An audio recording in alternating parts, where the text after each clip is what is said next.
Ya paling muda ya diabetes itu usia 20 tahun. 20 Type tahun. 2 type 2, I'm Type not 2 saying type 1, type type 2 tuh 2. artinya apa? Type 2 itu karena pola hidup. Ah.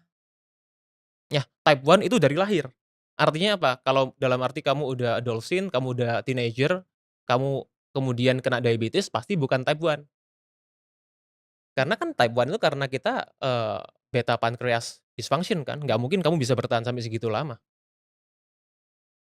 Oh, oke kalau dokter mengobatin, dia bukan mengobatin, mengembalikan Iya, keseimbangan betul. orang yang diabetes itu sebagaimana Gini, approach-nya? yang pertama akan saya lihat kondisinya, ya karena kita nggak bisa bilang, "Oh kalau diabetes pasti template-nya seperti ini yang perlu dilakukan," gitu. Karena diabetes pun itu ya it's a spectrum, gitu. Makanya saya perlu dalam arti beberapa pemeriksaan penunjang, tes lab itu sesuatu yang udah, paling basic lah ya kita Mmm. lakukan, kita cek A1C-nya, kita cek fasting insulinnya, bukan Mmm. bukan blood glucose ya, gitu, bukan fasting blood Oke. glucose, Oh, gitu, tapi bukan fasting insulin? fasting insulin. Oke. Bukan fasting blood glucose.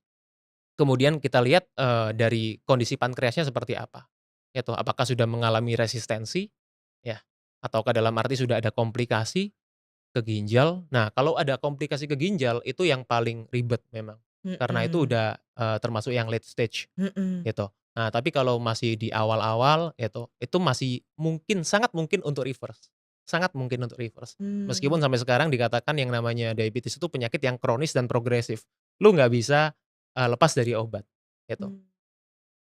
Wow, sekarang nggak hanya diabetes yang jadi ketakutan tapi, apa tuh namanya penyakit yang biasanya demensia. Demensia, ya demensia. Nah itu gimana kalau naturopati melihat itu? Eee, Karena mulai banyak nih orang betul tua-orang tua betul kita. betul betul. Dementia, then like, Alzheimer, ya. Yes. Alzheimer is like, nowadays is classified as diabetes type 3. Gila itu Because the root cause is just the same, insulin resistance. Ya, walaupun larinya ke sini kan? betul betul. Itu sama seperti kayak, orang penyumbatan pembuluh darah. Kalau larinya ke jantung, ya lu serangan jantung. Kalau larinya ke otak, ya lu stroke. Same cause.